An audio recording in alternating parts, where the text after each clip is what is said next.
Good morning. Good morning. How are you? I'm good. How are you? Very good. How's everyone else doing? It's a beautiful day today. It's not 14 degrees as the weather app said. No, it's not. Nice and warm. Nice and warm.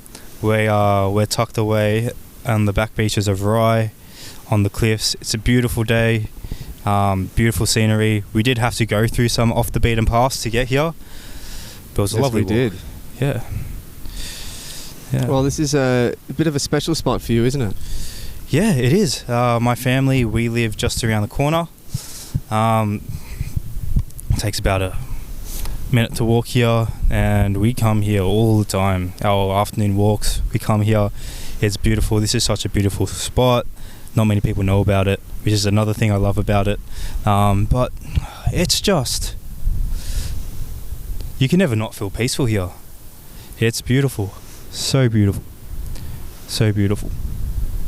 It's wonderful that we have these spots to be able to film at, to be able to just provide this incredible aesthetic behind us. It's really, really special. We're lovely and very lucky to live where we do in Australia. Yeah, and when I was a little kid, I was fortunate enough to be brought here most weekends with my father, and we don't realise how lucky we are in Australia. This is an hour from Melbourne, and this is absolutely beautiful. Absolutely beautiful. The blue is so vibrant today. We've got a plane flying over us right now. Couldn't be more aesthetic. It's a beautiful day, and we're very grateful to be here. And it's wonderful to be able to come out and sit in such a wonderful place and talk about some just really amazing things. Yeah, amazing things in an amazing place. Yes, sir. Yes, sir. Off the beaten path. Literally, I haven't seen anyone for ages. Oh, no, hold on. There's some people over there. There are some people over there, but they're not going to come anywhere near us, so that's all good. All right. So, last episode was awesome. Absolute. That turned out amazing. I'm so happy with that. And now we're here for episode 2. Last time we got through 2 of our questions, and we talked about them for an hour and a half. Actually, you know what I should do? I should probably get a timer on so we know how long we've been going for. Smart. So, well, why don't we start off with a trusty question? Okay. Do you want to pick a number between 1 and 28? I do. How about 22? 22. Let me have a look at what 22 is.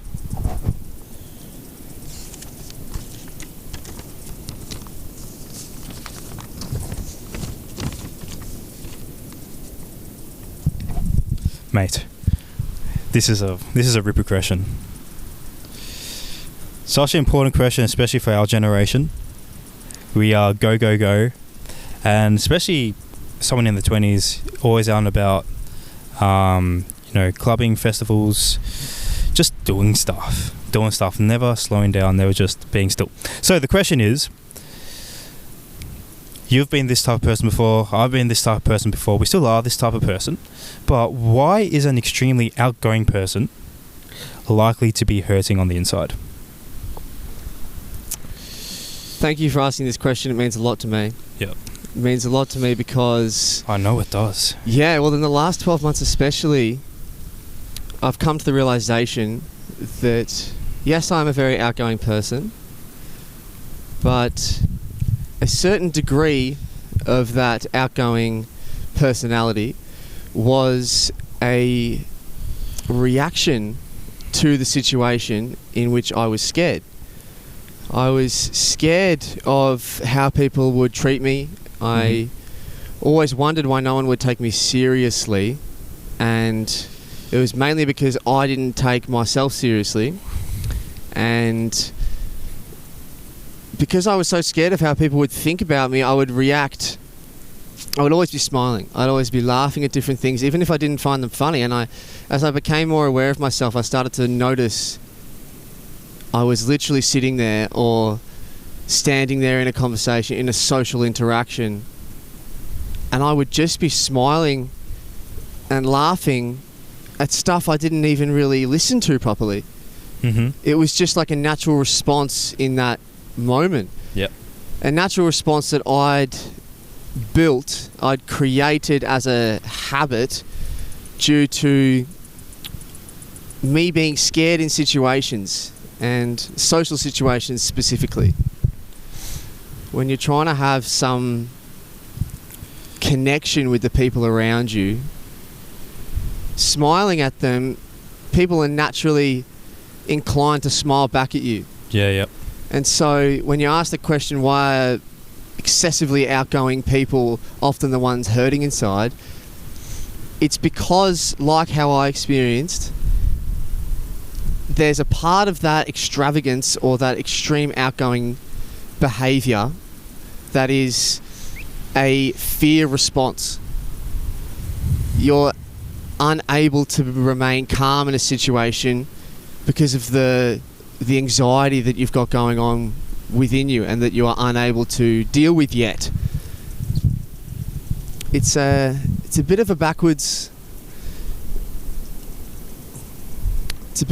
concept. We see so many people that are very, very happy to be outgoing, and you see, I want to be like that person. They're very, very happy and outgoing. But you can tell the difference between someone who's a naturally outgoing person and wants to be there and wants to love the people and wants to build connections, and someone who's desperately looking for a connection and feeling lonely on the inside.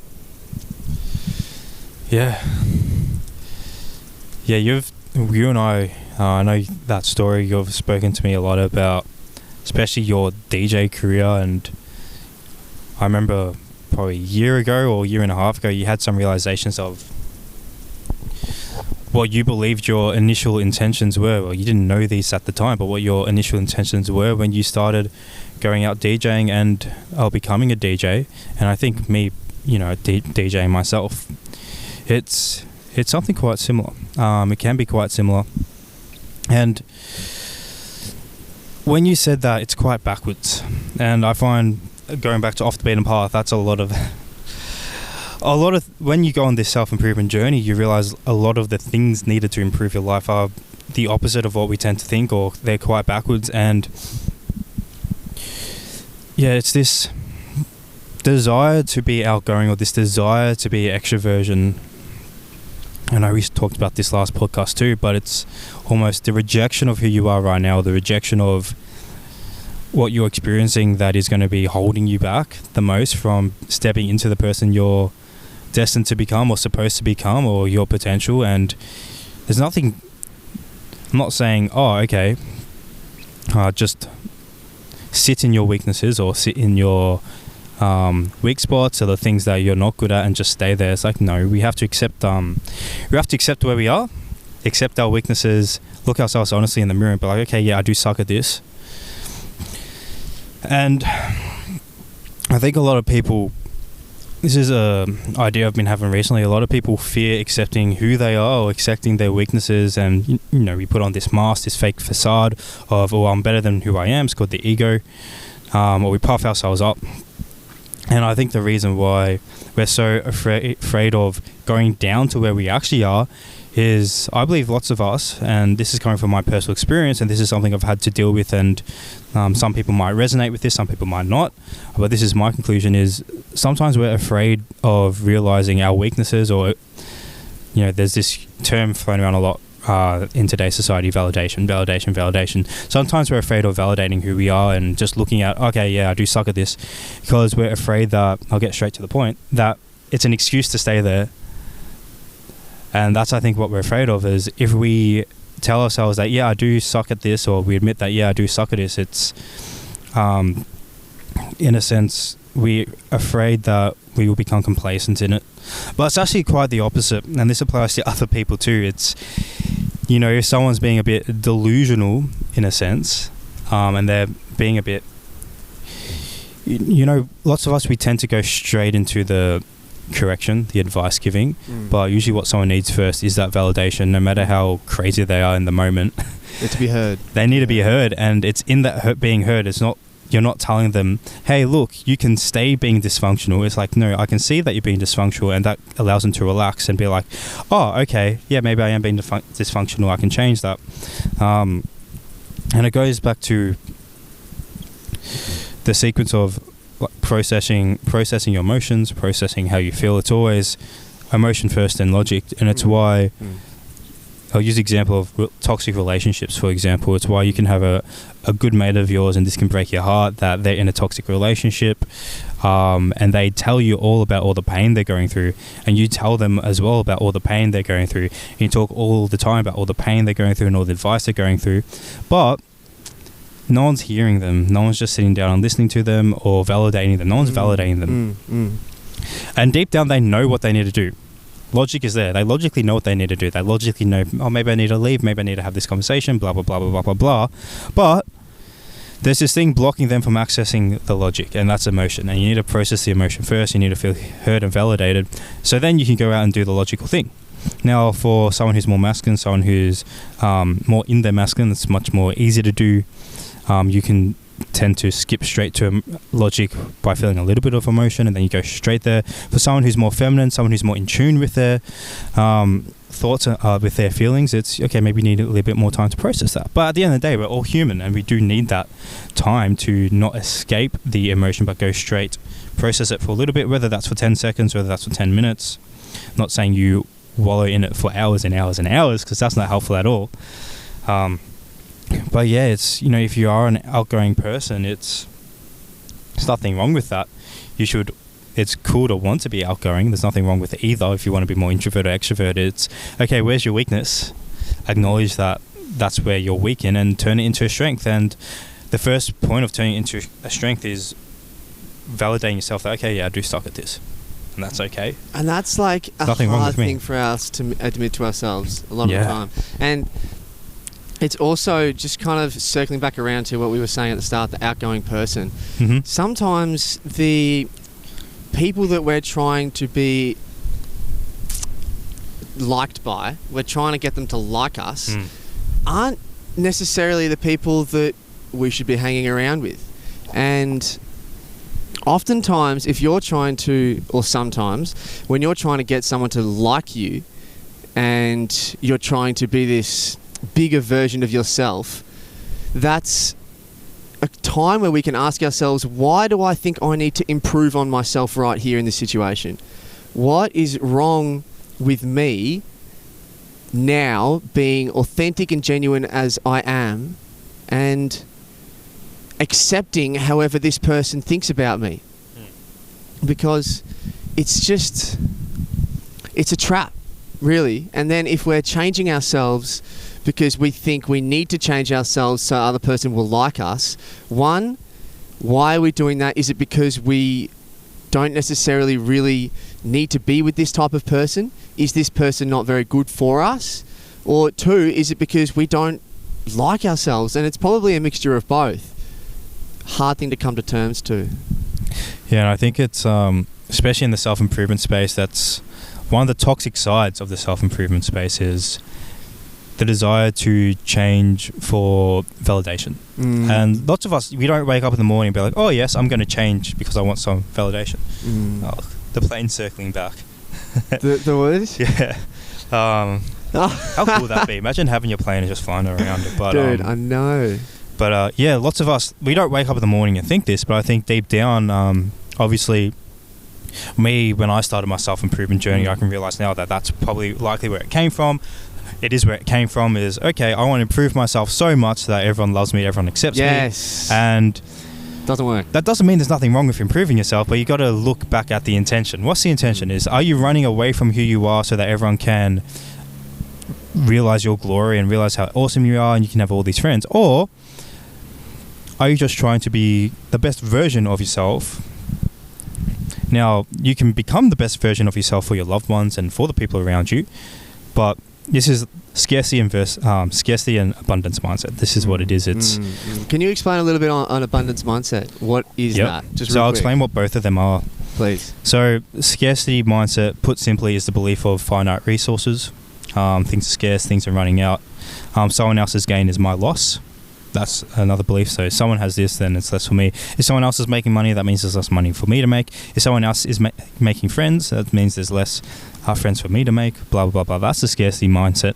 And lots of people have this in relation to money, blah blah blah blah. But lots of us, we also have it in relation to our relationships. Is we're so scared of losing relationships, or that we so desperately cling on to the ones we have, because we're deep down we might know that, okay, these relationships I have, they're cool, but they're not the best. They're not the ones who are meant for me. But we could be so scared of letting those go because we don't believe that there's anything better out there. And that's what the scarcity mindset is. It's the belief that, okay, there's nothing better out there. I don't deserve better. Or there isn't anything else out there. This is all there is. Now, the abundance mindset is the opposite of that, and that's the belief in infinite resources, which means that whatever you lose, okay, maybe it's for a reason, maybe it's to teach you something, but you don't get afraid of when you lose something. Okay, maybe you go through a bit of stress when you're losing something because you don't want to lose the things you have. But you understand, the abundance mindset is understanding that, okay, even if I lose the thing I have now, I have full faith that there's something else out there and I can get it again. Yeah. So let's say you're in a relationship. My first breakup, I was hysterical when we broke up. Me and my ex, that was horrible. It was the first breakup I experienced, and I was in full scarcity mindset. It's like, fuck, I'm not gonna experience love again, blah blah blah blah blah. But in the time between that and my second relationship, I'd learned about the scarcity and abundance mindset. It was actually that breakup that got me into self-improvement, so I'm very grateful for that. It's oftentimes I know for my last breakup as well. Yep. It's oftentimes when you go through a time in your life that is very emotionally challenging, a time in your life that you basically have the opportunity to either level up or continue on the way you are and indulge in pleasure. There's a lot of times that when someone breaks up with someone, straight to the pub. Straight to Tinder. Straight to the pub. And look, I understand why people do it, and it's coming from a place of care, and it's a beautiful thing that people want to care for each other. The most useful thing we can do when we are going through a breakup, when we're going through an emotionally challenging time, is face that emotion. Because then, as you face it, every moment that you sit with it, that you feel that fucking hurt, every moment that you do that, you are gaining strength. Yep. And simply, to explain it very simply, it's because when you feel that emotion and then you don't run away from it through alcohol, through any form of pleasure that you might find, when you're able to sit with it, the fear of that emotion, the fear that I'm unable to handle that emotion, becomes less strong because you are handling that emotion. Yeah, it's exposure therapy. So fear, our brain is hardwired for safety. So our brain's hardwired for survival, it's hardwired for safety. It's not hardwired for progress. It's not hardwired for growth. So, which is why when you're stepping outside your comfort zone and you're doing things it's why anything that requires growth is fearful, because your brain's like, no, I don't want to grow, I just want to be safe. Because it wants to survive. It just wants to reproduce, it just wants to survive, blah, blah, blah, blah, blah. And when you do something that's scary, so we'll talk about courage last episode, is, okay, sitting in your discomfort, whether that's because you go through a breakup or because you're just a little bit bored, both of those are uncomfortable. By sitting through them, and even if it's just for 10 minutes or 10 seconds, you're teaching your brain that, okay, I can do this and I won't die. Because your brain's just scared of, that's the thing it's afraid of. Everything you do it because you're afraid to die.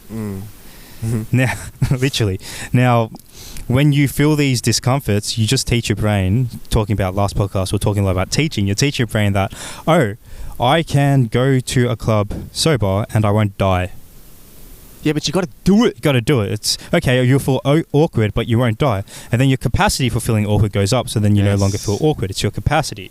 We have a high capacity for feeling happiness because we're allowed to feel happy all the time, but we're not allowed to feel sad all the time or angry all the time. So we don't have a high capacity for anger. But if you allow yourself to sit in those emotions, and when I say sit in them, I don't mean you wallop in them for hours and hours and hours and let them consume you, but it's just you let yourself be there. Yeah.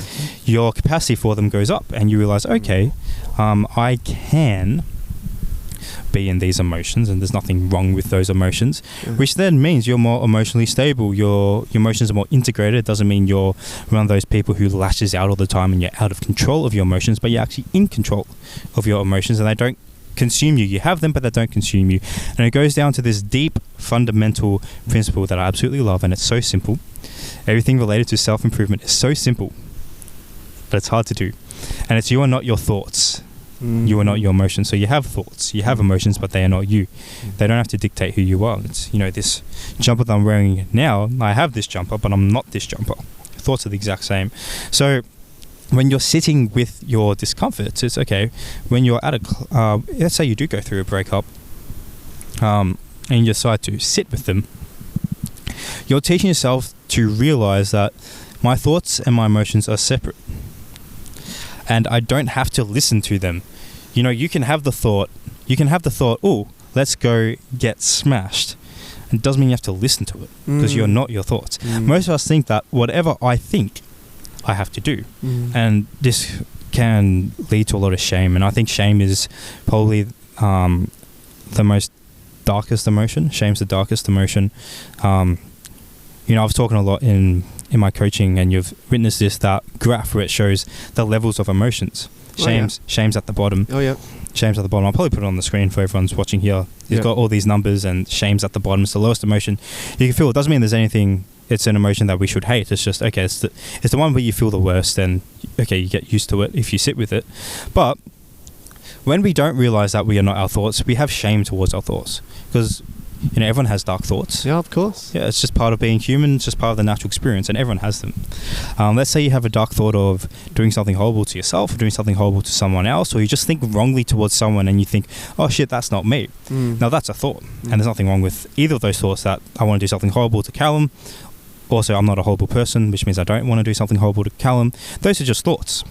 Now, if I attach my identity to my thoughts, and I think I am my thoughts, then I'm going to feel so much shame, and I'm going to hate myself for thinking wrongly towards you. Yes. And then that's going to make me spiral even more and think even worse about myself, and then I'm going to abuse myself even more. And when I say abuse, I just mean, okay, you'll put harmful chemicals in your body, like you might do drugs, you might drink, or you might just waste a lot of time. That can be a form of self-abuse. And you even might just literally, when you have these thoughts, you might, as you say, condemn yourself for having these thoughts and try and push them away. And then when you push them away, they actually end up coming back even stronger and harder, because by pushing them away, you've said, oh, I can't deal with this. Yes. And then because you say you can't deal with it, then you've put a condition on your happiness. Yes. Yeah. One of my favorite analogies, and I learned this from one of my clients, actually told me this probably two or 3 years ago now. It was Lee, and what she said, and it's the best analogy, your emotions and your thoughts. So I know lots of people don't identify with the word emotions, they don't understand it as much. If you don't like that word, just use the word thoughts.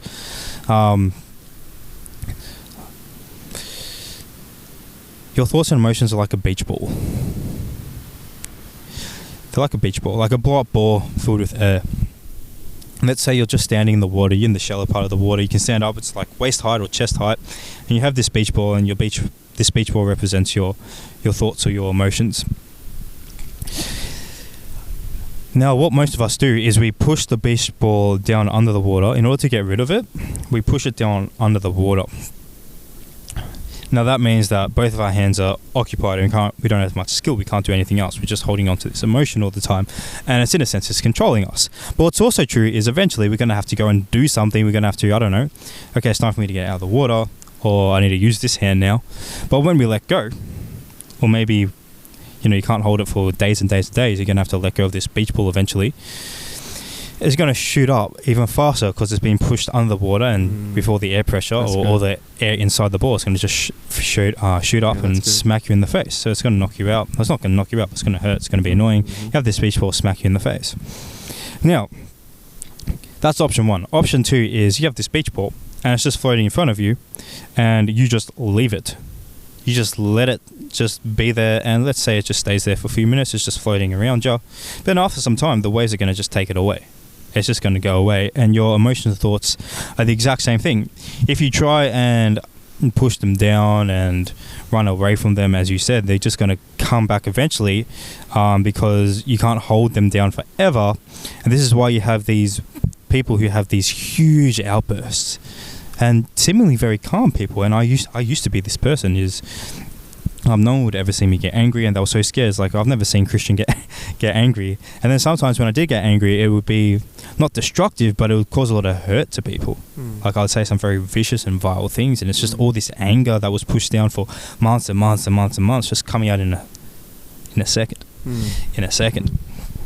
So when you sit with these emotions and you just let them be, you're allowing the beach ball to be there for a while, but it'll float away, and this emotion isn't stored inside your body anymore. So when you want to run away from an emotion, it's stored in your body. When you sit with the emotion, it's let out into the air, and it's gone now. It's not there anymore. Which is why you have there's this term trauma that's passed along, or that's said a lot these days. And what trauma is, this is what trauma is it's emotion from the past that has yet to be processed, and it's just deep in your body. Which means you can have trauma from anything. Most of us think that trauma has to be something huge. You got raped, or, a parent passed away, or you grew up in poverty. These are traumatic events. But trauma can also be is you weren't hurt as a child, or it could be absolutely anything. You weren't allowed to feel a certain emotion, blah, blah, blah, blah. So now you're 24 years old and you have 24 years of anger stored inside you, and then that's affecting the way you are when you go out and you're trying to be an outgoing person. And oftentimes we can be living our lives in a way that we don't know is destructive. We can be doing what we think is the right thing and yet hurting people at the same time. What do you mean by that? Well, take it back to that example of when you broke up and you went to the pub. My friends, and I'm grateful for them helping me and taking me straight to the pub. Yeah, because it's coming from good intention. It's coming from a good place, but what it's doing is it's reinforcing the fact that I shouldn't deal with it. Or that there's something wrong with feeling that way. Or that there's something wrong with feeling that way. And Cristian, can I tell you that every single day is filled with positive and what we deem as negative experiences. We have so much to learn from every single interaction that we go through, and we rob ourselves of the opportunity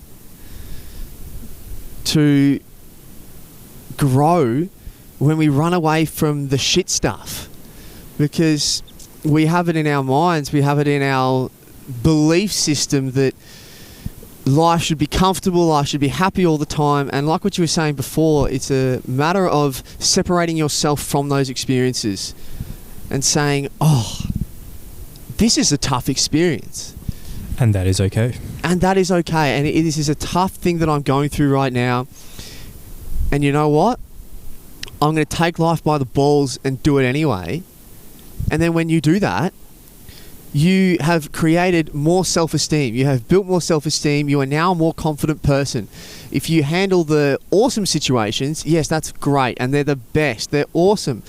But they don't necessarily grow you as a person anywhere near as much as going through something that is traumatic. And so I'm not saying that we should go and look for these dangerous interactions, though some people do, and I actually get very inspired by the people that go out and they put themselves in in situations where they can face rejection. One of my friends showed me this video of this girl. She was sitting on a hill, and there was like a bunch of other people around her, and she was teaching herself to handle rejection. So she's sitting on the beach, and there's all these people around her, not on this hill, sorry, and there's all these people around her, and she turns around and says, "Everyone, it's my birthday today," not knowing anyone on this hill. And then everyone starts singing her happy birthday, they all cheer, and it's a wonderful little interaction. She faced that situation with the possibility of everyone just going, yeah, sick, and just not responding at all. Instead, she ended up with this wonderful little experience where she was able to connect with these beautiful people around her, and they were able to sing. It probably wasn't her birthday, but she was putting herself into that situation where she could be rejected and she could have to handle the ugly emotions, and she was doing it willingly. Now, that's tough. Yeah, so I believe, as I say, exposure therapy is the way to go about your emotions. So I've seen a YouTube video before. It was a TED Talk. Someone did a TED Talk, and what he did 100 days of rejection, and each day he just went up to someone and just asked them a request. He would just go up and ask people, "Hey, can I have $100? Or hey, can I work for you?" Or hey, blah blah blah. With zero intention. He just did it he didn't actually want these. Maybe he didn't actually want these things, but he just he'll go to Macca's and ask for the most silliest thing, blah blah blah blah. And in doing this for 100 days, he dealt with so much rejection that he was no longer afraid of rejection. So he taught his brain over 100 days that I won't die if I get rejected. Now, this fear of rejection, it comes from, we have three parts of our brain. There's the really old one, and then there's the prefrontal cortex, which is the new one, and then there's the one in the middle. There's names of it. There's the reptilian, the mammalian, and the human sections of our brain. Yeah. And the reptilian brain, or the really tribal part of our brain, the one that's the caveman brain, we still have that. We still have these very primitive and instinctive fears, which come back from thousands and thousands of years. And the reason why we are so afraid of rejection is, in the tribal days, if you got rejected from the tribe and kicked out of the tribe, you would have to fend for yourself, and the chances of survival are pretty low. And going back, our brain's hardwired for safety, not growth. So the reason why we're so afraid of rejection is because we're afraid of getting kicked out of the tribe because we don't think we're going to survive. Now, obviously, in 2024, we can now logically say, well, we don't have to be afraid of that, but we are. Which is why it's so important to realize you are not your thoughts and you're not your emotions, because you can have this fear and then you can tell yourself or realize, oh, I have this fear and it's okay. It's probably coming from, this fear is valid, it's real, it's happening, but I don't have to be a slave to it. And I can, even though I'm afraid of asking this person for their number, I can still ask them for their number. Even though I'm afraid of giving up vaping, I can still give up vaping. Even though I don't want to go to the gym today, I can still go to the gym today. And what you're talking about just then is courage and discipline. Yes, sir. Courage and discipline, not wanting to do something and then doing it. And going back full circle to the question I asked you before the question I asked you at the start,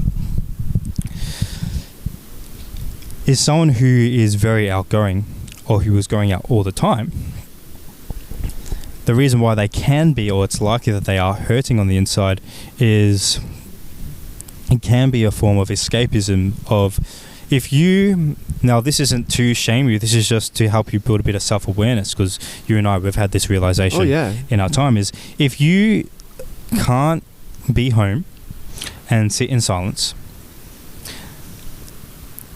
and you're the type of person who always needs to be doing something, like you're always catching up with someone, there's nothing wrong with catching up with people, like go out and see your friends, blah blah blah blah. But if you're the person who can't stay still or can't be in silence because your thoughts, you're scared of your thoughts, which I know, I have a lot of sympathy for that, because I've been scared of my thoughts before, but I'm telling you this because I've gone through it, and we're telling you this because we've gone through it. But if you're at the time where you can't sit with your thoughts, they're too overwhelming, they're too stressful, they're too not having this, then that's the greatest sign that that's what you need to do. And one of the reasons potentially that lots of us do go out, I was going through a period where I was at Revs till 6 a.m. every weekend. Me and what I used to do is I used to have 5 days a week. It'll be Lucky Thursdays on a Thursday.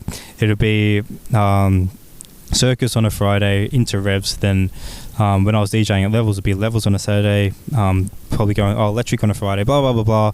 Revs, and then Monday, Brekkie Club, or whatever. Sunday, revs again. 5-day weekend, and it's because the excuse was I need a network for DJing, and yeah, that part of that's true. You did do some networking, got some more gigs out of it. But another part of that is when I started doing that, I was coming out of a breakup, and I was also doing it in this relationship which I wasn't very fulfilled with, and it was a way for me to run away from that and escape those feelings of, ooh, maybe I am not good enough, or maybe I'm inadequate, or maybe this is all I deserve, blah blah blah blah blah blah blah blah. Yeah. And as a way of running away from that, and as soon as I started, and I had the realization that, hey, actually I'm going out because I'm running away from this. Me being a coach at the time, I was like, hey, actually I'm going out a bit too much now. As soon as I started sitting with it is when life started getting better and things started becoming more peaceful. And it doesn't become peaceful straight away at all. And I think one of the best things anyone can do, especially a young adult, what you can incorporate into your day is specific moments throughout the day where you are still, where you are silent, and where you just be. You're just with yourself, the phone's off, you're not really doing anything, and you can just sit there. And I call I don't call this, but it's meditation. It's a form of meditation. I think lots of people, there's many different ways to meditate, but I think the most beneficial way to meditate is just to sit and do nothing. Literally just sit and do nothing. You can stand up, you can sit down, you can have your eyes open, you can have your eyes closed, but you just sit down in silence. I recommend 10 minutes a day. You can do it first thing in the morning, because that's when you're probably the most emotional, is first thing in the morning, because your brain's waking up, has no idea what's going on. It's like, what the fuck's going on? That's probably the best time to do it. Just sit down. 10 minutes. Don't touch your phone. Touch your phone after if you want. Don't check your messages. Just sit down and close your eyes and just be for 10 minutes. Take the time to disconnect. Have more silence in your day. And if you do that, you're going to be more aware of who you are. You're going to learn so much about yourself, and you're not going to be so consumed by your thoughts and your emotions. And I'm completely empathetic towards anyone who right now who just heard what I said and is like, I'm so afraid to do that. Like, I don't want to do that. I don't want to do that, because you've done it for moments before, for seconds before, and it's been super overwhelming. And it's the reason why you're always grabbing the phone, or you always have a to-do list. You always have a to-do list. There's also, you can treat it like ways, you can treat it the same as if you were going to the gym. You treat it the same as if you're going for a run. Yep, this is so perfect. You can start off like slow, and if it's just a minute that you can handle, sure. But let's establish right here and right now that if you're going to handle, if you want to be at more peace with yourself, if you want to understand yourself more, if you want to have deeper interactions, deeper connections with people, and just not have to be constantly doing something all the time, if you're exhausted, silence and peace in your life, these little meditations, are very, very important. They are 100% going to improve your life situation and the way you see it, and they are 100% going to be tough. Yeah, all those are true.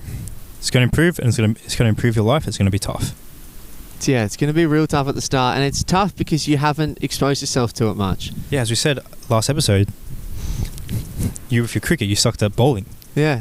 And you got good at it. Embrace the suck. Embrace the suck. Embrace the suck. And it's so true. And it's speeding up by slowing down.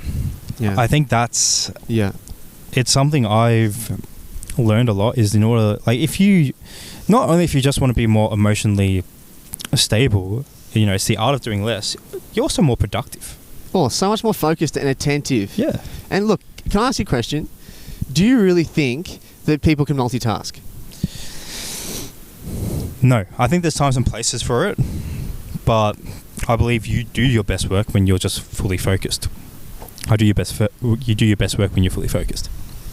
When we talk about people that multitask, and some people are good at multitasking, you're not actually like multitasking. Let's be honest for a second. You're doing 50-50. You're doing two things kind of half-assed. Let's be honest with that, all right? And let's not fucking beat around the bush anymore, because there's no multitasking. We're doing two things at once, and we're doing them kind of half-assed. If you were to do one thing at a time and actually just sit there and do it well. Like, for instance, this is a bit of a strange kind of connection, but this is what always resonates with me, is we talk about how maybe 50, 60 years ago, they made stuff and they made it really well. Yeah. Right? They did it, they made it with their hands, they were very attentive in what they were doing, they were focused. They didn't have music in their ears. They didn't have a radio playing at the same time. And what they did is they actually learnt the art of enjoying what they were doing. Presence. They learnt the art of being quiet in the moment. It's like people that go for a run or something like that and they've got music in their ears and things. How about instead you went for a run and you actually just enjoy? You don't have to do this every time.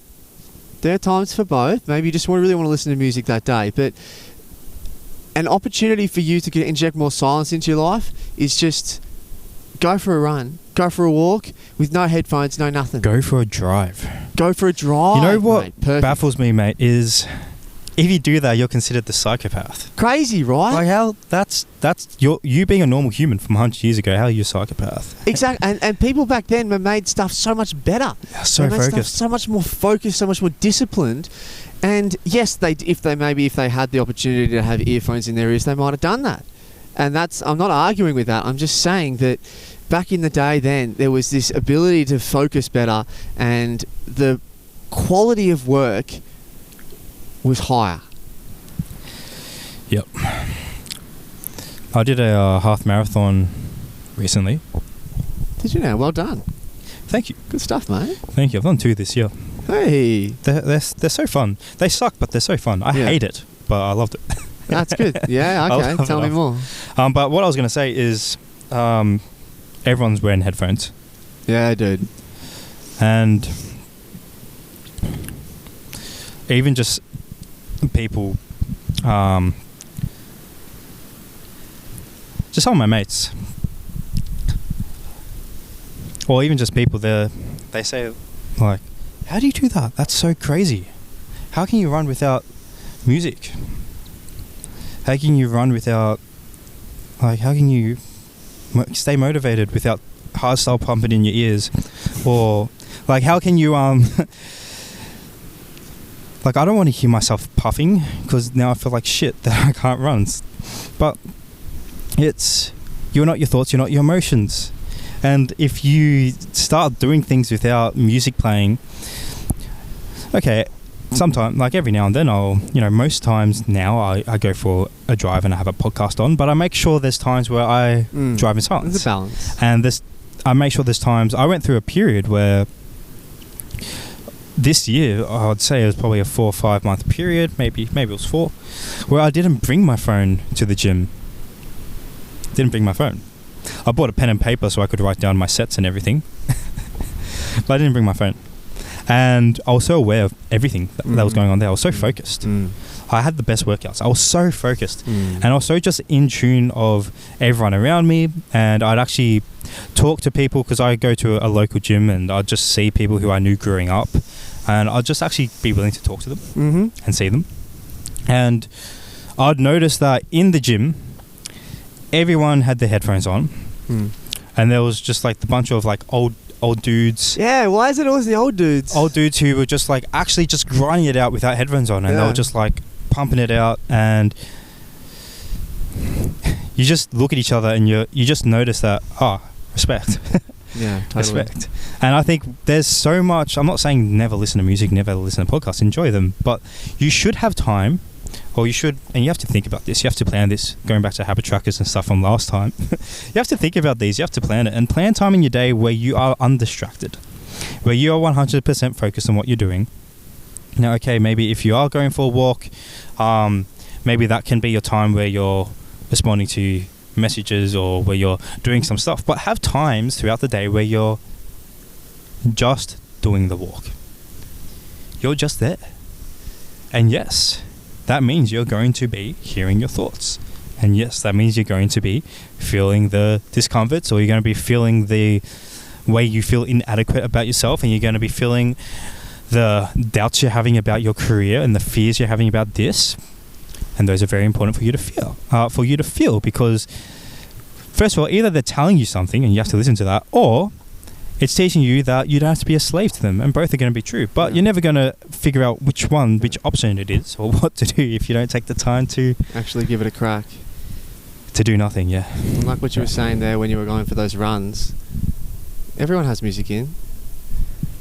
Everyone. And even when you're running, they had DJs playing music. It's like, what happened to just running? What happened to just running? Even at the gym, there's always music playing at the gym. It's like, I talk about it a little bit. I don't talk about it a lot in my coaching. We have this, to put it very, very simply, when we have a distraction as well as a task. So say we're driving and we have music at the same time, right? There are times in which it's very enjoyable. You're on a car trip, you're on a road trip, you're hanging out with some friends. But you've almost set a level of, I don't know, what's the perfect word for it? Expectation? Yeah. You've set an expectation of how good your life should be. And by that I mean you're driving around and you've got music playing. Awesome. So then when you go for a walk, it's like, oh, well, now I'm just walking. That's boring. I need music playing. It's like you've set this level of satisfaction that you should have at any point in time. You set the baseline. You've set the baseline. You've raised the baseline. So when you lower the baseline and you say, when I drive, I just drive. When I walk, I just walk. And then the music's like cherry on top. And the music's like, oh, yes, I can do that every now and then. That's so much fun. What it does is it lowers your level of expectation for your life, and in doing so allows happiness to shine through in so many more things, because you don't have to have like the cherry on top all the time.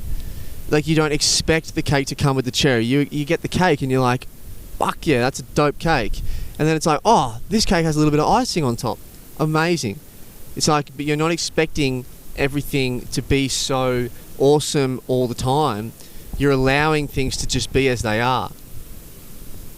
And in that, you find a lot more balance, peace, and happiness. Yeah, it's why I recommend have that minute of silence, or those 10 minutes of silence in the morning, your meditation in the morning. Because the first half an hour of your day is very formative for your brain. It's basically what it witnesses in those first half an hour is what is the intentions it sets throughout the rest of your day. So if you sit in silence for the rest of the day, you've set the baseline of, oh, I can be happy doing nothing. So then when you do something enjoyable, it's so much more enjoyable. It's awesome, and you have more happiness in your life. And it's not that, oh, we should chase happiness. It's not happiness, it's just joy. There's a difference between happiness and joy, and happiness is tied to a circumstance. Joy is not tied to circumstance. It's just like contentness no matter what's happening. That's what joy is. Whereas happiness is circumstantial. Now, you have this sense of joy and peace when you do nothing for the first half an hour of the day, because shit could be hitting the fan throughout the day, and you're like, I don't need to go and have a vape now because it's okay. But for the first half an hour of your day, the first thing you do is check Instagram. You open your phone, then your brain receives all this dopamine, and dopamine's the pleasure hormone. So your brain receives all this dopamine, and then that's the baseline for the rest of the day. So then when you're not getting that, which we talked about last episode, when you're not getting that dopamine for any moment throughout the day, you're feeling like agitated, you're feeling uncomfortable. Your brain's like, where is it? Where's this dopamine? And that's why you're checking your phone all the time. That's why you're looking for the dopamine. It's why you go on Instagram. It's why you go on your phone and you're like, what the fuck am I on my phone for? But you still keep looking for something. What are you looking for? You're looking for dopamine, or in a sense, you're looking for other things too, which we can talk about. But it's why this first half an hour of your day is so important. You should sit in silence. You should make yourself unavailable. No one can contact you, or just no one needs to know you're awake.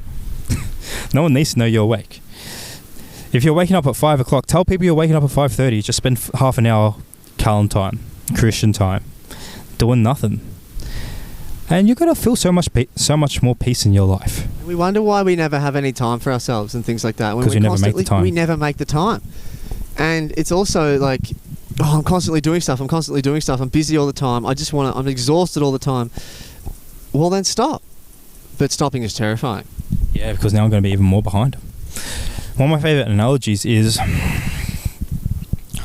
we do have this belief that if I stop, I'm going to be behind and I'm inadequate, because our sense of self-worth is tied to our production rather than who we are as a person, which I think is very sad. And this doesn't mean that don't go and produce. Yeah, go and create, go add value, go and produce, but that's not what your sense of self-worth needs to be tied to. But I think the analogy I use is you can slow down in the morning. It doesn't mean you're going to be behind. It actually means you're going to... If you slow down in the morning, you're going to be more focused. It means you're going to get more stuff done. So you're not actually going to be behind. You're going to be in front. And here's the analogy I love to use is, let's say you're driving your car. You need to get from point A to point B.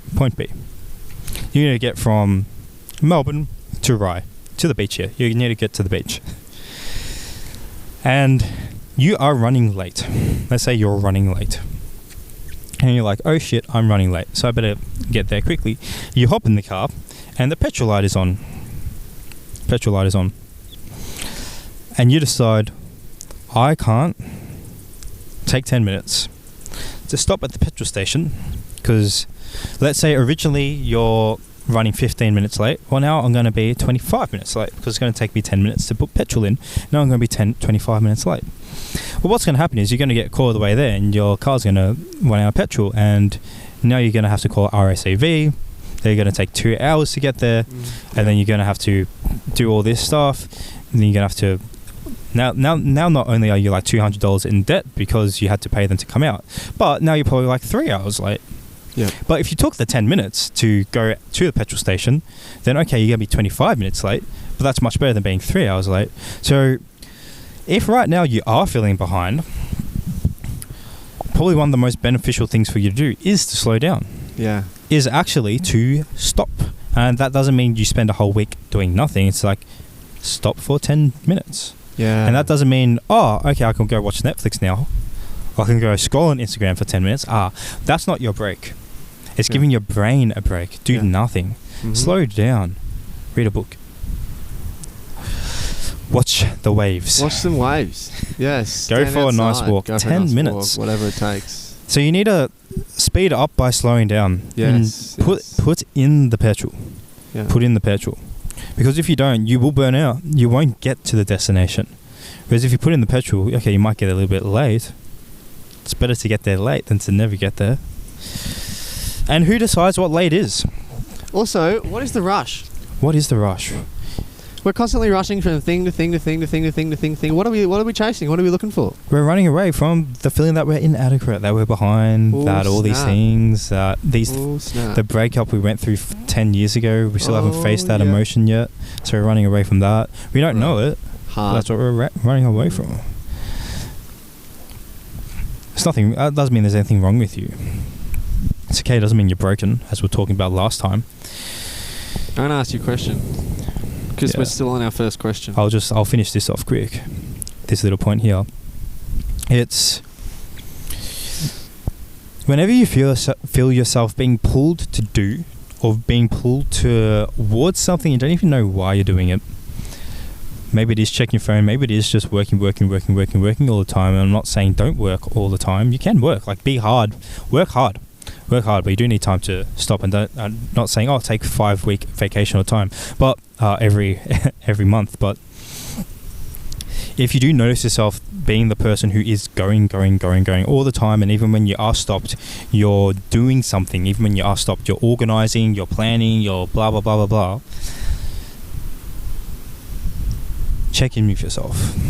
Understand, okay, is there something inside of me that I do not like? Something that's uncomfortable?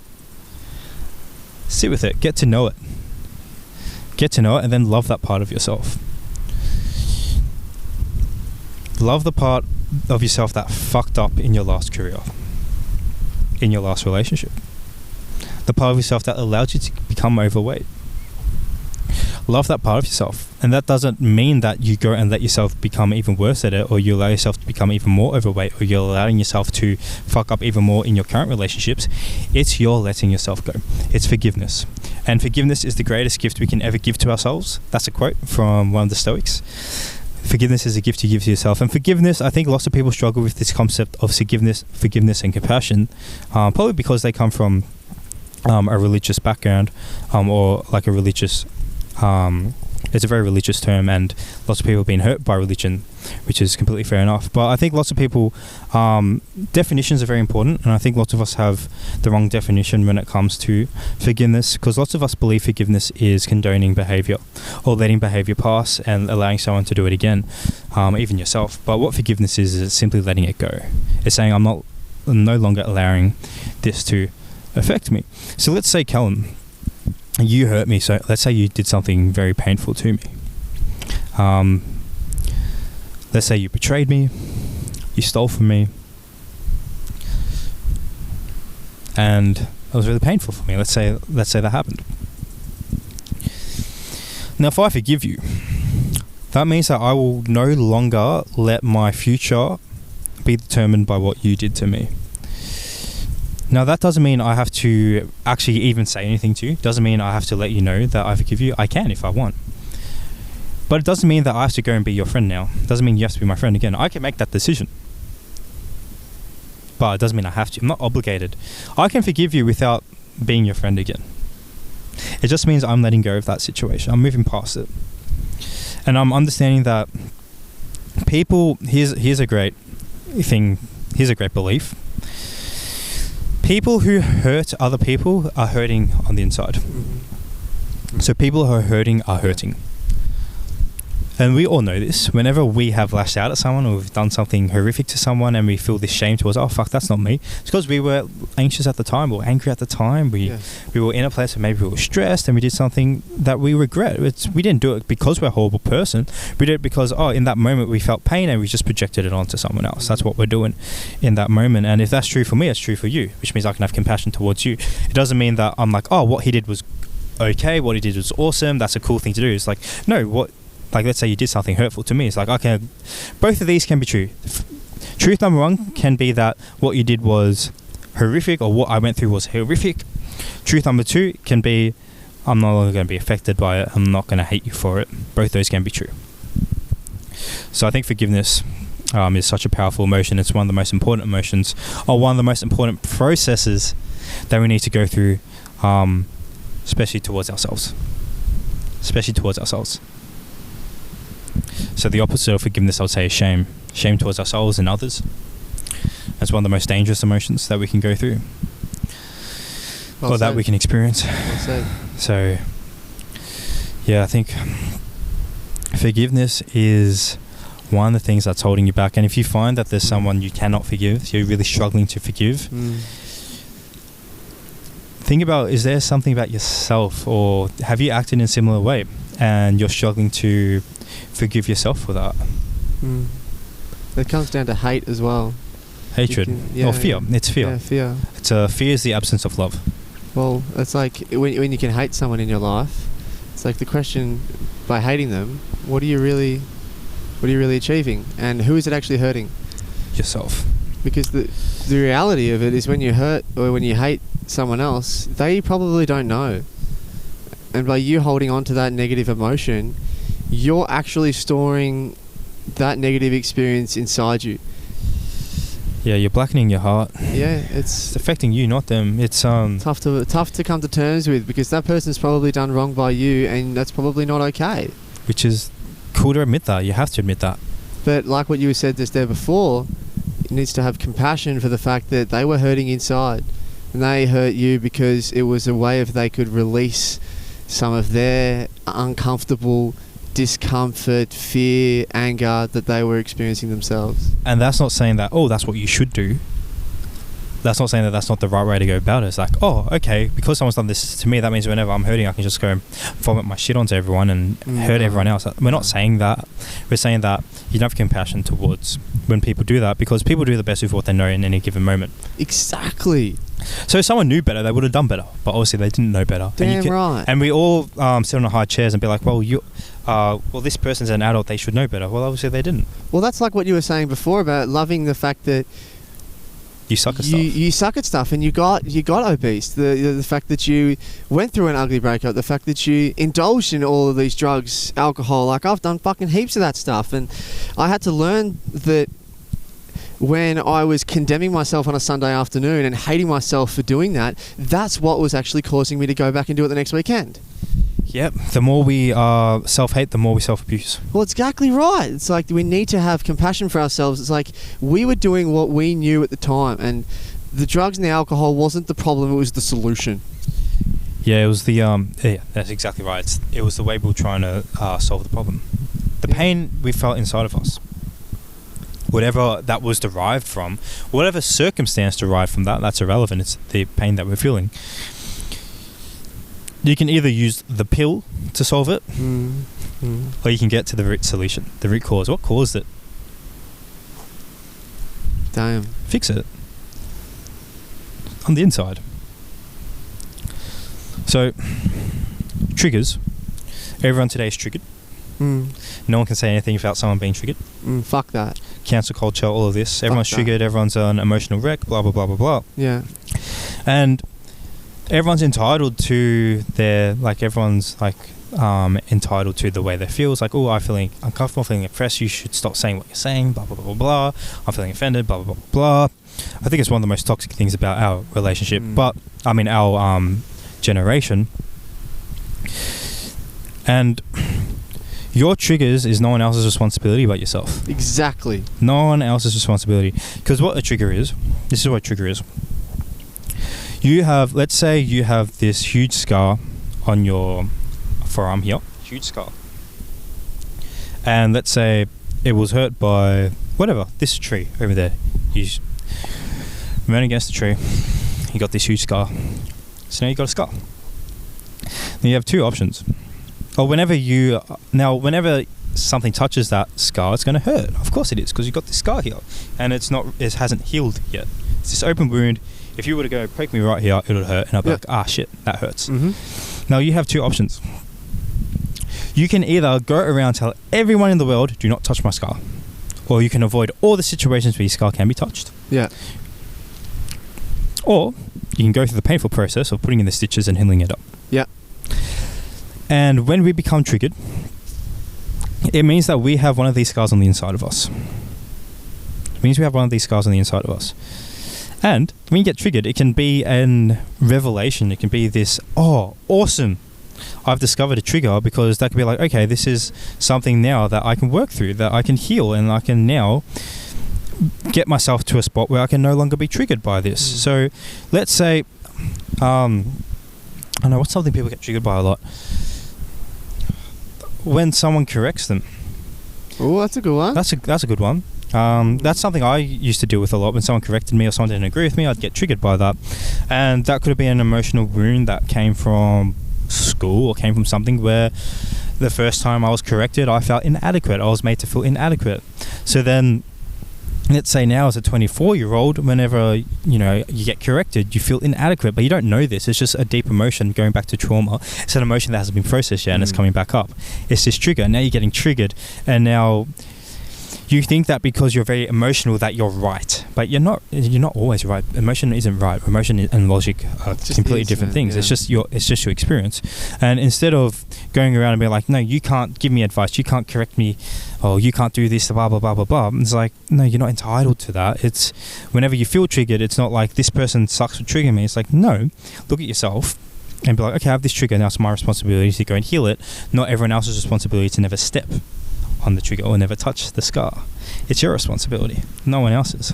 And it's why you should, or it's why it's very beneficial to start going to the gym, or to start sitting in silence, or to start going for walks without headphones or without all these things, because that's uncomfortable. And if you teach your brain that you're not going to die by going through an uncomfortable situation, then you can teach it that, oh, I can sit through my triggers and I won't die, and I can heal them. I see you're eager to ask me a question. I am. It's just we've had a very good conversation so far. This has been a great conversation. Now, I'm going to do the same thing as what you did at the start and ask you to pick a number between 1 and 26. Last time I said 7, so I'm going to say 12. 12 is another number that I enjoy. All right, Cristian. This self-sabotage. We talk about it a lot, especially in our coaching scene. And I think we basically have touched on it so far today. Yeah, we can go deeper. We can go deeper into it. Self-sabotage. Can you tell me a little bit about your experience with self-sabotage? Yeah, my experiences. Yeah. So there are many different ways in which we can self-sabotage. Self-sabotage can be anything, really. You can self-sabotage in many different ways and forms. Basically, I'll first say what self-sabotage is. So self-sabotage is basically when we feel any type of... It's running away from discomfort. That's what self-sabotage is. You feel an emotion, whether you're ashamed of yourself or whether you're just feeling a little bit uncomfortable. Maybe even you're feeling bored and you just go do something that's not beneficial or it's not appropriate in that moment. That's what self-sabotage is, essentially. There's probably a better definition out there, but that's what I can think of right now in this moment. So my experience of self-sabotage... there's a nice... there's a falcon flying around. See that bird there? That's the fastest animal on the planet. There's a family of them. They live in this gorge. Thank you for stopping us just there. Yeah, fastest animal of the planet. That's a baby one. Aww. Yeah, we've because we've lived here for the past 10 years. What they do on Grand Final Day, they hatch. There's always around Grand Final Day they hatch. And then because Grand Final was 4 months away, or 3 or 4 months ago, oh my God, they've been growing up, and in a few months, I think, my father's told me, I think it's around New Year's, they venture off, the kids venture off, and they go away. But yeah, that's... You just saw there he is. So as the falcon was flying over, we realised one of the cameras stopped recording, but we fixed that all now. So we'll talk about self-sabotage. So my experiences with self-sabotage, because I explained what self-sabotage was. Yeah. So my experiences with self-sabotage, I like to categorize addiction and self-sabotage. You can use those same, whichever term you want, into subtle and not so subtle.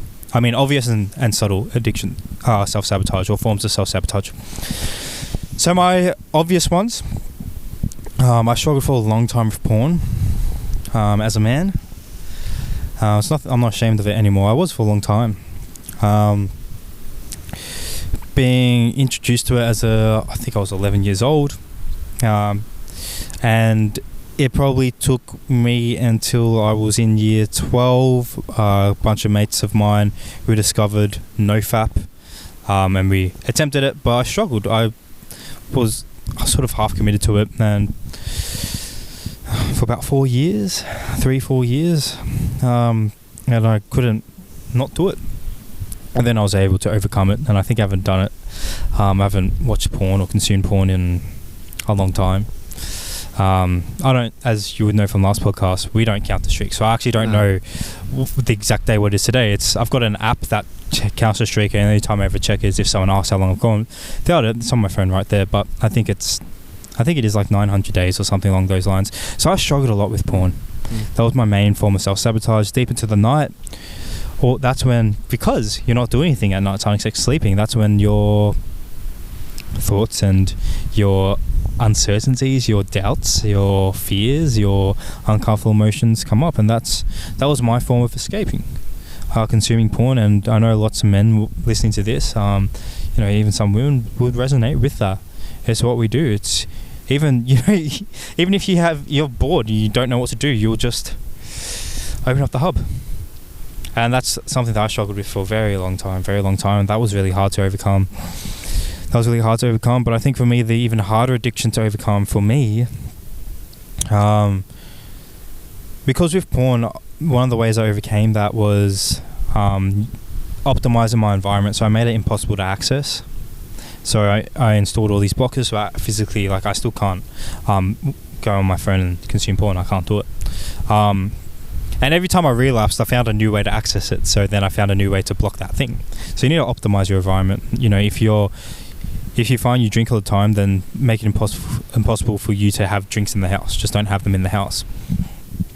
Now, my other form of self-sabotage was vaping. And so porn, obviously, I overcame, 900 days, 2.5 years ago. Vaping only overcame that this year, start of the year. I probably had my last puff of a vape but in January, maybe. It's December now as we're recording this. New Year's on Tuesday. We have 4 days or 3 or 4 days 3 days until 2025. And vaping, that was really hard because of how easily accessible it was. So porn, you sort of have to do it in the seclusion, in the darkness, away from everyone. Vaping, you can do that all the time. You can do it in a club, you can do it in your car, you can do it whilst you're working, you can do it all the time. And I used to vape a shit ton. I'd go through 10,000 puffers twice a week.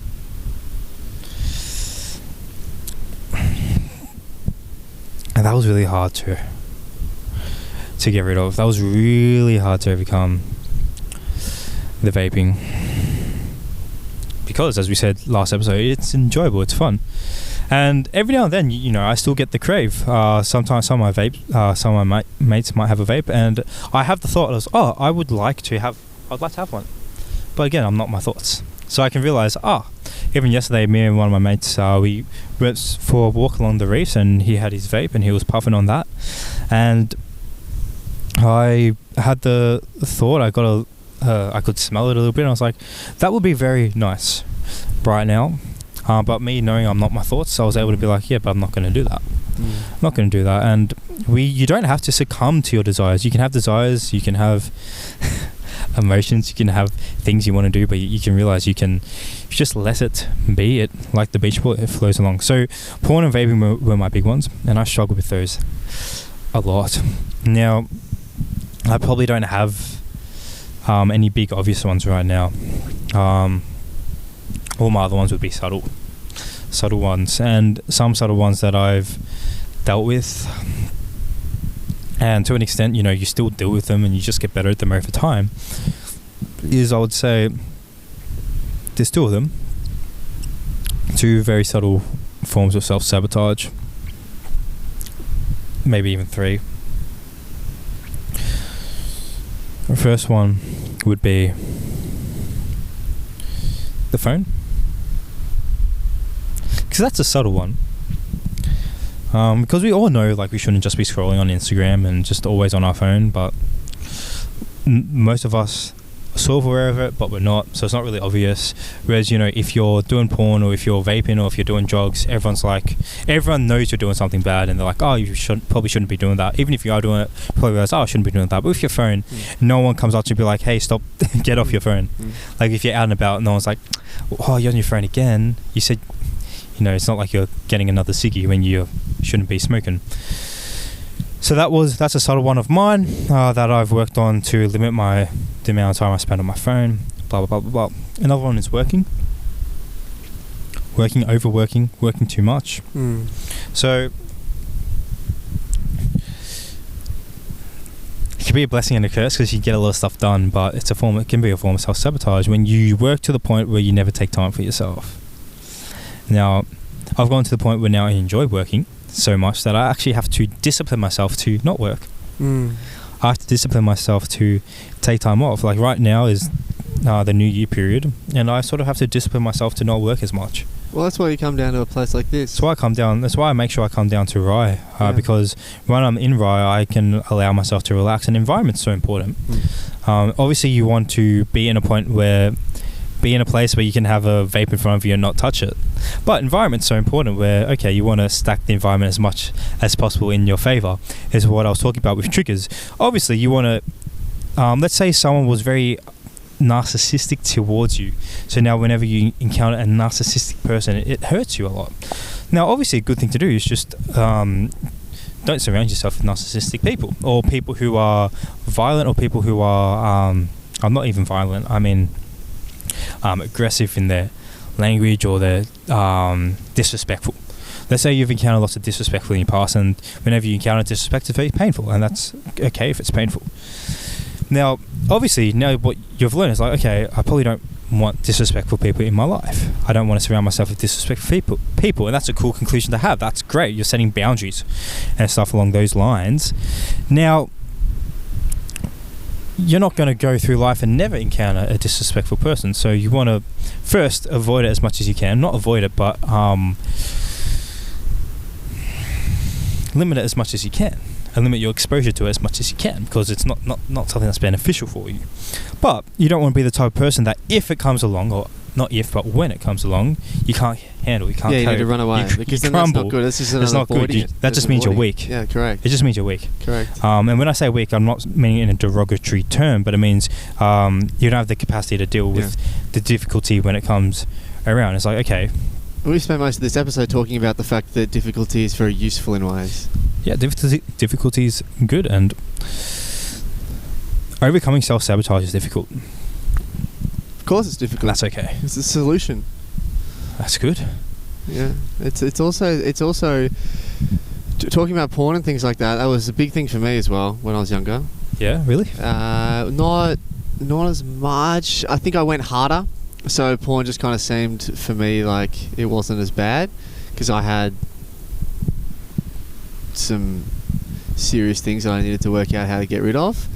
Yeah, you had some other intense ones before that. Yeah, absolutely. Yep. So my self-sabotaging went pretty deep, pretty hard, and it's different for every single person, which is why there's no kind of sort of one answer fits all, and that's why it's a process of exposing yourself more and more to it, just allowing yourself to be in those times. But like what you were saying before is we get addicted to these different things, and we're addicted to them for a reason.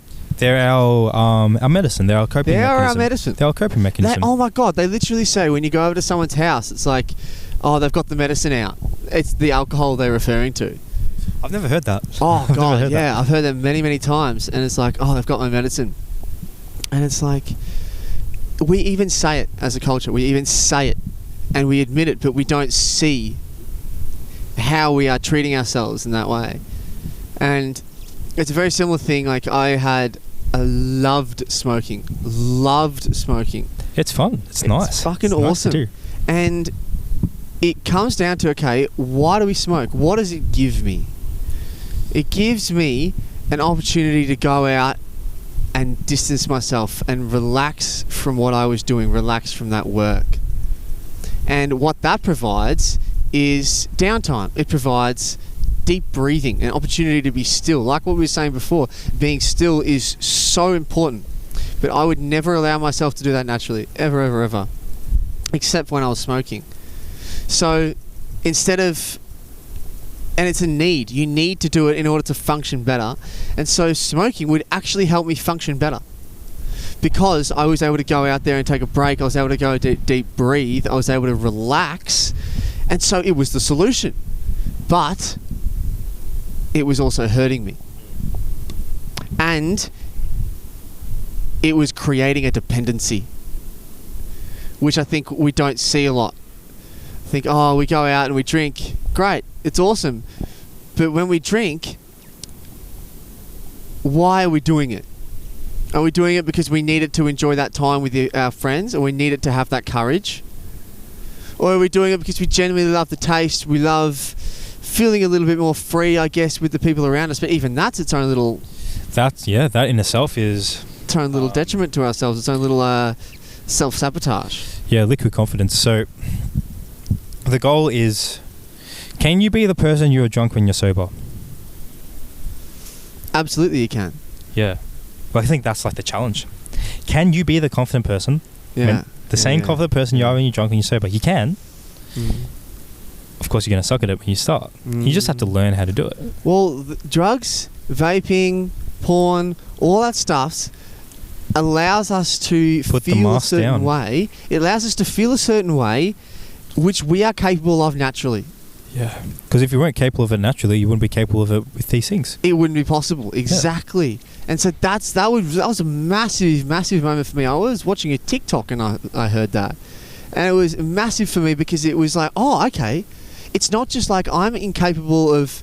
LSD was a great drug. Loved it. Had a lot of fun on it. You can access the spiritual world naturally. Exactly. You can access it spiritually and you don't actually need... You don't need it. It just allows you to get there synthetically. Yeah, because what psychedelics are, it's a spiritual experience in a sense, or you're seeing more, essentially. You can experience that naturally. It's harder to do. Much harder to do. Well, of course, it's much easier to do because it's harder to go up and speak to that pretty girl at the bar without alcohol. Yes. If you had alcohol, that makes it easier. Yeah, because you're not fearing this rejection. You're not fearing of whether you look like a creep, especially as a guy. It's one thing we fear the most is, like, we're scared of rejection, but I think another thing we're scared of a lot is scaring another female. Making them feel uncomfortable. Of course. But if you're thinking about that, that's what's going to happen. Yeah.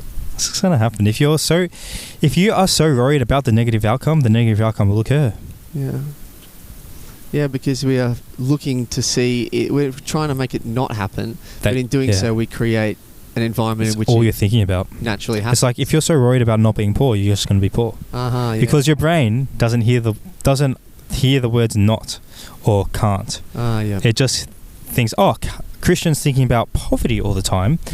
He must be obsessed with poverty. He must really enjoy poverty. It must be something that he's really passionate about. So let's steer him in the direction of poverty. Can I ask you a very kind of personal question? Go for it. Porn, what was it giving you? Connection, release, bit of peace. Now, it was giving me those things. And when it comes to peace, especially for guys, and if you want females, you can block your ears if you want. If you're not, you can learn something about men. But when we release that stuff, we're releasing this energy. We're actually depleting ourselves of energy. When you hold on to that stuff and you don't release it all the time, you actually have a lot of energy. And I think lots of us dudes, we become weird with all this energy. We don't know what to do with it. So then we release it. We get rid of it, and then porn's a way to release it because it's a much more enjoyable way of releasing it than just by not using porn. It's just, okay, if I'm going to get rid of this energy, I might as well do it in a cool way, or in a fun way, an enjoyable way. Fucking feels awesome. Yeah. So I think lots of guys, we have this incorrect belief that whenever I have desire or lust or horniness, the same for women too, like, there's nothing wrong with these emotions. They're just feelings. They're just desires. I think lots of us guys, we grow up with this belief that the feeling of horniness is bad. I need to get rid of it, or that whenever I have a stiffy, I have to make it not be a stiffy. And the quickest way to make it not be a stiffy is to release. Now you don't need that. It just goes down. It's just another emotion. It's just another it's a jolt of energy, and it's a natural form of energy, and it's actually a very powerful form of energy, and you can use that energy for something else. Yeah, fucking oath. Like, you have this huge jolt of energy, you're super horny. Yeah. Doesn't mean you have to go and release it. Doesn't mean you have to go and find a female as well. Yeah. I won't go into that, what I was going to go in there, because that could get quite dark quite quickly. But the point is, you don't have to release it, and you can what's the word I'm trying to think of here? It's redirect. You can redirect that energy into something else. You have this huge shot of energy, go hit the gym. Yeah, it's like when they say when you're angry, go for a run. Like, you can go and do something so productive because you have all this energy now. You can harness it in a different way. Like, for men, like, our power's in our balls. Like, I know that sounds funny, but that's where our life force comes from. Yeah, it's testosterone, and that's where your life force comes from. That's where it comes from. It comes from your balls. And if you're getting rid of it every day or 3 times a day, it's no wonder you're lethargic. No wonder you feel depleted. No wonder you feel depleted. It's no wonder you're lethargic, because you're getting rid of it all the time. So we have to disassociate the belief that when I am horny or when I am turned on, I have to go and release. We have to break that connection. We can start telling ourselves that I'm feeling horny right now. That is natural. Yeah. It's just a natural form of my testosterone fluctuation. Or, I see a pretty girl, that's just, okay, I know that my testosterone's working. Doesn't mean I have to go and do anything to her, but it's like, okay, it's a good sign. Okay, my testosterone's working. That's cool. Good reassurance. Okay, at least my testosterone's not low. Yeah. But you can disassociate, like, I'm horny doesn't mean I need to go and do anything about it. It's just a natural thing. And I think that's it. Literally, the same principle comes to when we're dealing with emotions, when we're dealing with thoughts. Anything, yeah. That it's like it's there. It's there, and it's not something that we need to run away from. You don't need to respond to it. You can if you want, but you don't have to. You have the option. That's basically what you are. You're the option. You have the will to be able to. You are the controller of the will to either go along with what you're thinking, how you're feeling, and react from that place, or you can choose not to. And that is essentially your experience of life. Great way to learn that, as we said, is through meditation. By doing nothing, you get to learn. You learn that you are the decision maker. Mm-hmm. That you are. There's a phrase, this concept that is it Michael Sinek? No, Singer. Michael Singer. Love that dude. Talks about the seat of the mind. Love that dude. Talks about the seat of the mind, and I always quote the Stoics. I can't phrase this term for term, word for word, but it's I think it's Viktor Frankl actually. Yeah. He says, everything can be taken from a man but the last of his freedoms to choose his way in any given moment, or the thoughts. Yes, sir. He talks about there's a time between stimulus and response, and that's where you find your freedom. It's something happens and something's going to happen, but you're the one who gets to decide. You take the moment, and by slowing down, by doing less, you start making better decisions because you're no longer being so reactive. You can actually take that time there, that 1 second, that's probably 2 seconds to actually decide what you're now responding. You're now responding instead of reacting. Yeah, you're not as reactive. And there's so much power in that. And you're peaceful. And if you become that person, when you're just still and stable and you're like a rock, when I say a rock, it doesn't mean you're emotionless. So I think, talk about stoicism. Stoicism is very popular these days. Mm-hmm. I think lots of people have an incorrect belief on stoicism. Ryan Holiday talks about this a lot. Is lots of people think a stoic, or someone who's very stoic, is someone who is emotionless. They don't have emotion. But no, it's not correct. Someone who is stoic, or just someone who is emotionally stable, is someone who has emotions but they're no longer controlled by them. The emotions are integrated in their life. They can feel, they'll cry at their daughter's wedding, things along these lines. And you allow yourself to feel because it's part of the beauty of life.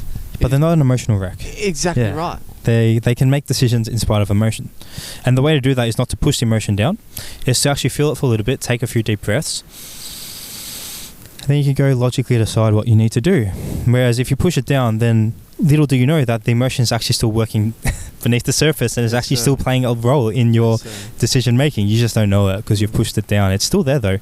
But if you can release it, and by release it, I don't mean you go yell at everyone. You can do that. Maybe that can release it, but there are other ways to release it that are more healthier, but you need to learn how to do that. And that's the whole point of slowing down and becoming still. Now, I've lost my train of thought, which is okay. I'll ask you a question. But yeah, if you want to speed up, slow down. It's an art form in itself, slowing down. What's your least favourite number?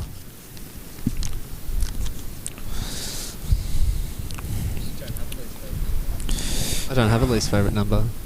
Cool.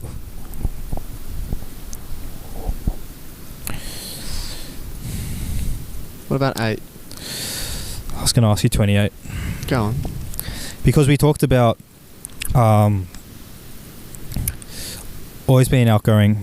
I think we only touched the surface of that, and we can talk more about that another time. Of course. Escapism, but essentially it can come also this fear of loneliness. That's another fear we have. It's a deep-rooted fear, primal fear of loneliness. And we're afraid of being in our lonesome. Now, question 28 is loneliness an illusion? And I have no idea where you're going with this, so I really want to hear what you think. Is loneliness an illusion? Great question. Yeah. Absolutely it is. 100%. How so? Well, as human beings, we are inherently the same. Now, I had I basically got this train of thought from a Logic song that I heard, and I love Logic as the artist. I think he's fantastic. He's got some really, really good stuff in there. And there's this little snippet, and he talks about it in this album. It's The Incredible True Story, and it's essentially a guy talking to God. And he's talking to God. That's pretty cool. It's pretty awesome. And I had this realization that at the time, okay, us as human beings, I don't necessarily we're human beings as opposed to we are all human. And when I say human, I mean as in one... The flesh. As in just one's kind of entity. Like, say if you had an apple... Yeah, I know where you're going. I saw the reel you posted the other day. Yep. And it's just really, really important, I think, because we as human beings, we can never be alone because we are all the same thing.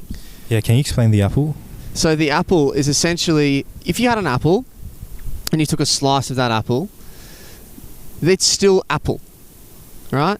So that and slice it's still the same apple. It's still the same apple. That apple is there, and that slice of apple is still the same. So if you think of us as human beings as, okay, we are human being, and there is one human being over there. We are all still human. We're all still apple. So it's like we can't be lonely because we are all the same thing. We might feel lonely. We might have convinced ourselves that we have a lonely existence or that we don't have any friends and things like that. And that's when it ties back into what we were speaking about at the start, that we are over extravagant in our relationships because we feel as if we aren't liked by people, then we're going to be lonely. So that entire outgoing personality can sometimes be based off this fear that if I'm not liked by people, then I will be what I deeply fear the most, and that is being alone. And so it is an illusion because we can't possibly be lonely. The only thing that disconnects me from you is the fact that I've chosen that I cannot connect with you. Yeah. And that is not necessarily true, but it is a limitation that I've put on myself, and therefore that plays out in my existence. Yeah, I like that. I like that a lot. And that's very true. That's very true.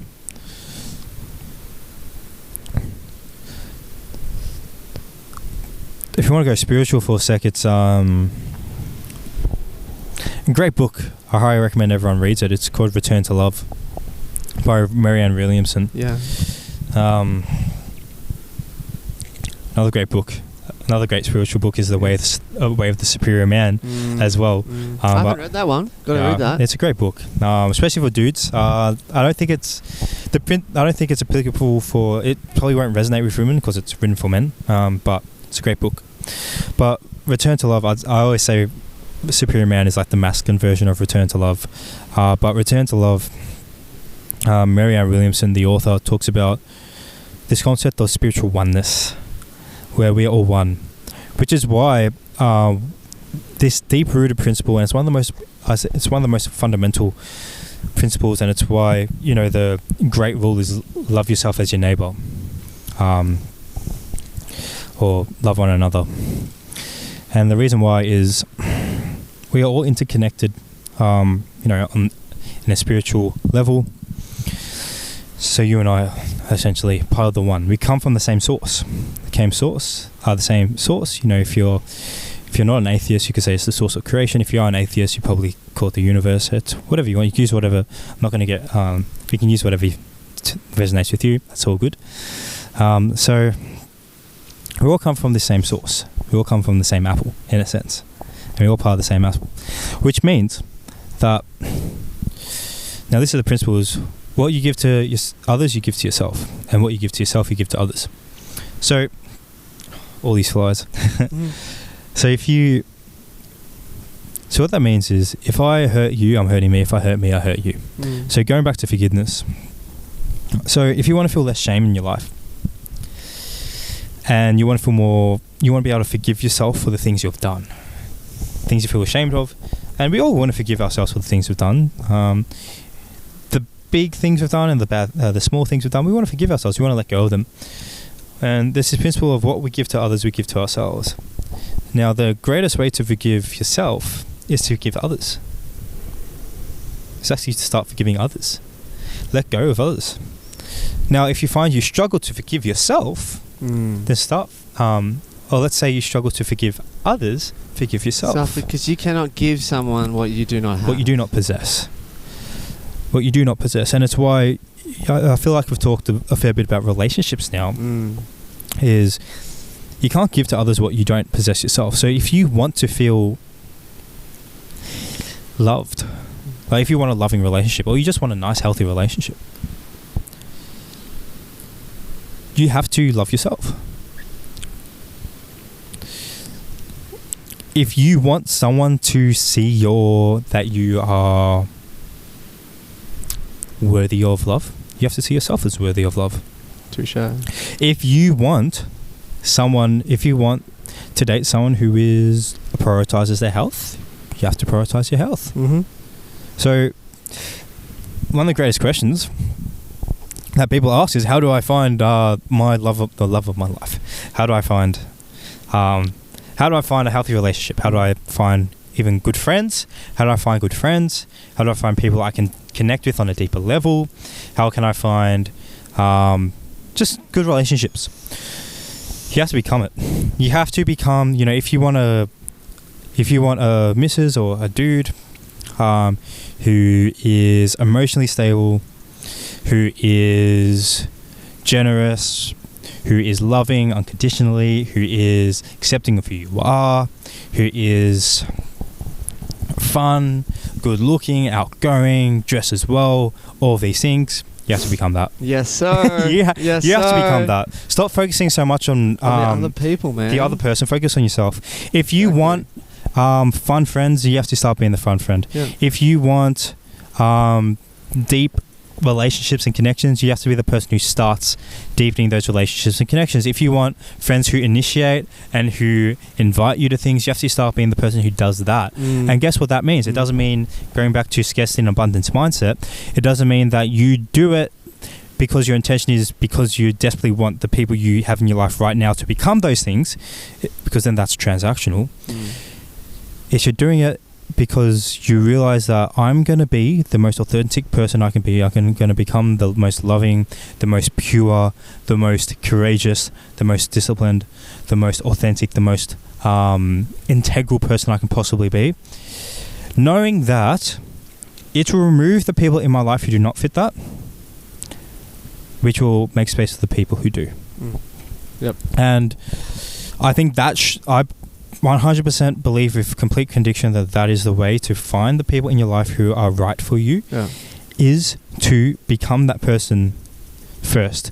Because what I believe most of us do is we try and find a person who shows us the smallest amount of validation or the smallest amount of acceptance towards us, and then we try and mold them into the person who we want them to be. It's not the way to go about it. Well, that's the way. It's essentially just a reflection of the way we are treating ourselves. Yeah, so we have to mold ourselves into the person, and then from that we attract. And I know attract is like a very spiritual or like manifestation type of word. But you allow yourself to receive the things that people treat you the way you teach them to treat you, and people treat you the way you treat yourself. Yes. Yeah, what are your thoughts on that? Because I know I talked a while.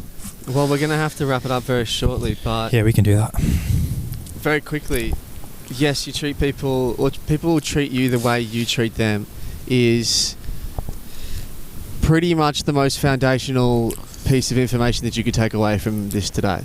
Yeah. If you want to be seen, if you want people to treat you a certain way, you must firstly treat yourself that way. And in doing so, people learn, they observe ways to treat you.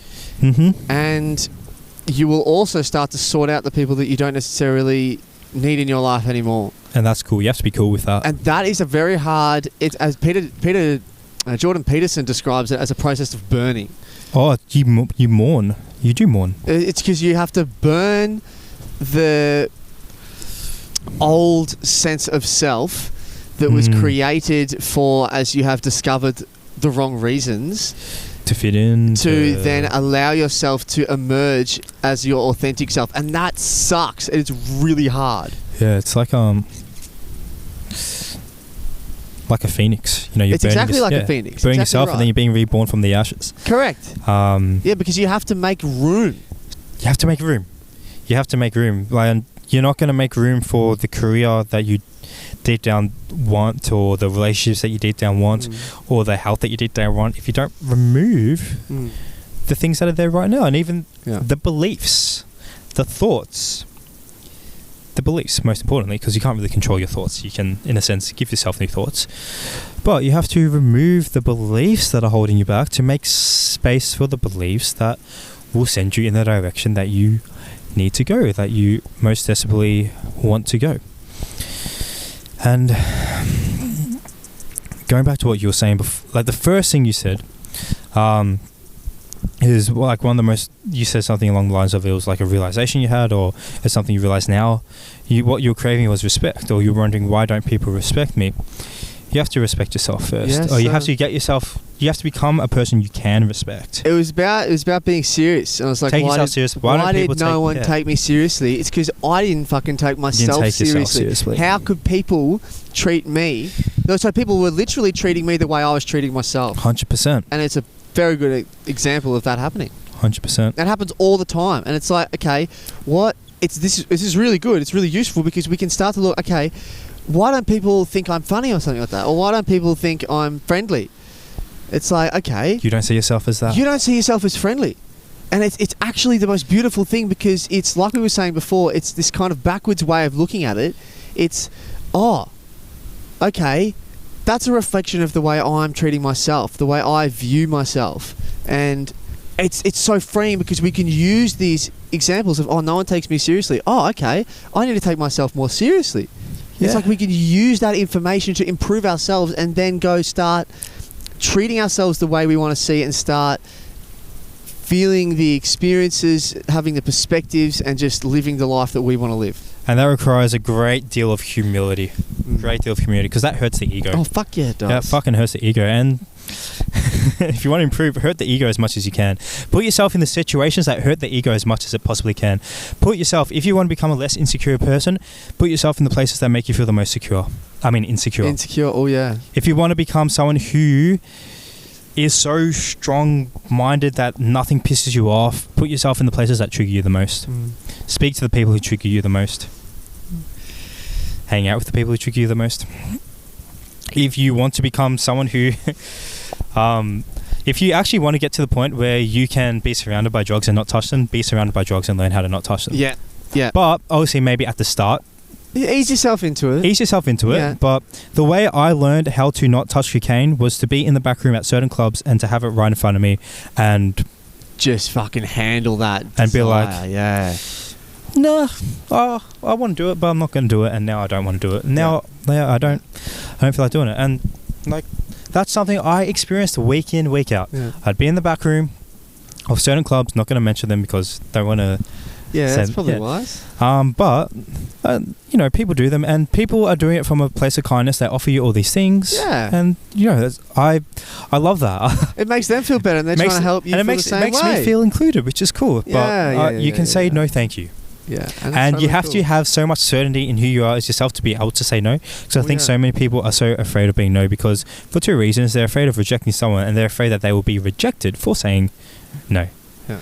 And you have to be okay with that. You have to be okay with being rejected, and you have to have so much certainty that no, I'm not the person who does drugs, no, I'm not the person who vapes. You just have to start seeing yourself as the person who doesn't do it, and when you do slip up, which you will slip up probably, and that's okay, you have to give yourself forgiveness and compassion, because then that allows you to learn from it and to learn more about yourself, and in doing so you can improve and go again. So that's where I learned how to not do drugs, was to be surrounded by it. Exposure. It's a really good way to leave it, I think. It's just basically finishing off with just how important exposure therapy is, and it doesn't necessarily have to be like the most crazy place to start with, but you can ease yourself into it, and it works. Yeah, I want to leave on one final thing.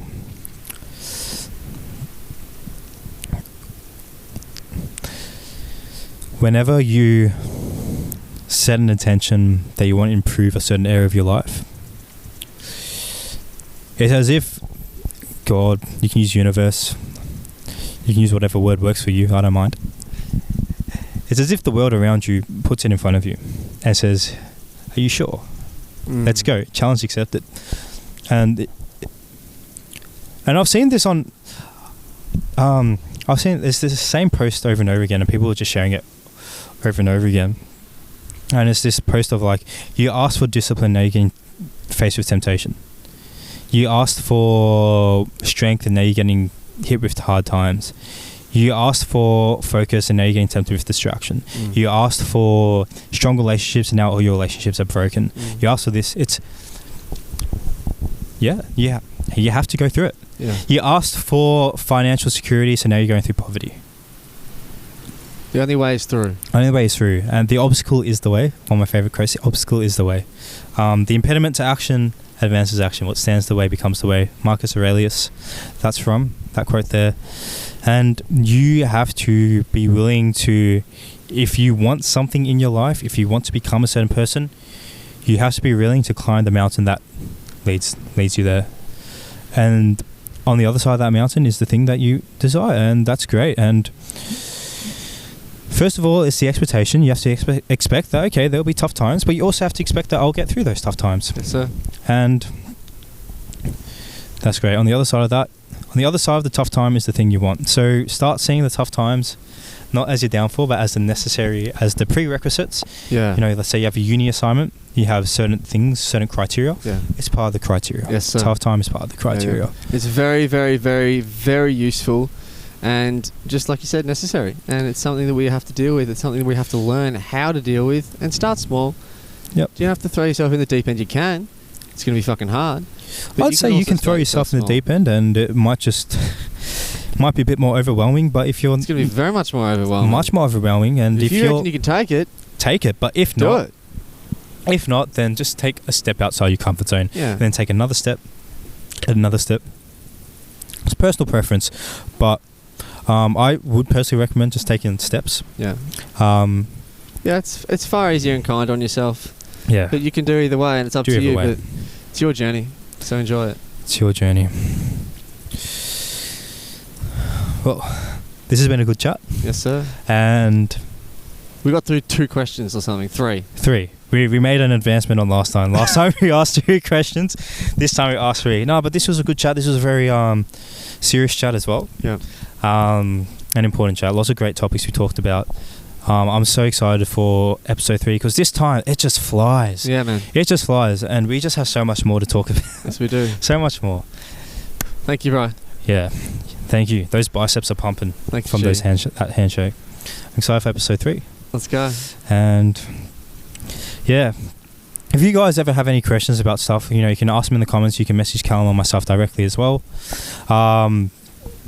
That's literally our careers. Yes, that's what we do. We're coaches. So we're as much students as we are coaches as well. So, and we love talking about this stuff. As you guys can see, we talk about this stuff. We could talk about this 2 stuff hours. We just went 2 bang. hours. Yeah, 2 hours. Almost 2 hours. Probably an hour and 40-ish. We care, and we care about your growth and your progress. Yeah, exactly. Like we want to see you guys win as much as you want to see us win, and damn right. You know, that's abundance mindset in itself. Mm-hmm. That's, you know, your success doesn't take away from our success. So if you need anything, reach out to us. Yes, sir. Off the beaten path. Just remember to take the path that hasn't been beaten. Test it out, because that's likely the way that leads to the success. You know, be in that silence. Dare to be authentic and Dare different. to be authentic, yeah. Dare to be different, not for the sake of being different, but for the sake of taking the right path. That's right. Doing the right thing. You know, if the thing that everyone is doing is leading to the anxiety and depression and addiction and all that, maybe it's time to think about doing the opposite. You got to be bold enough to do something different. Yeah. So have the courage to be you. All right. Sweet. Take care.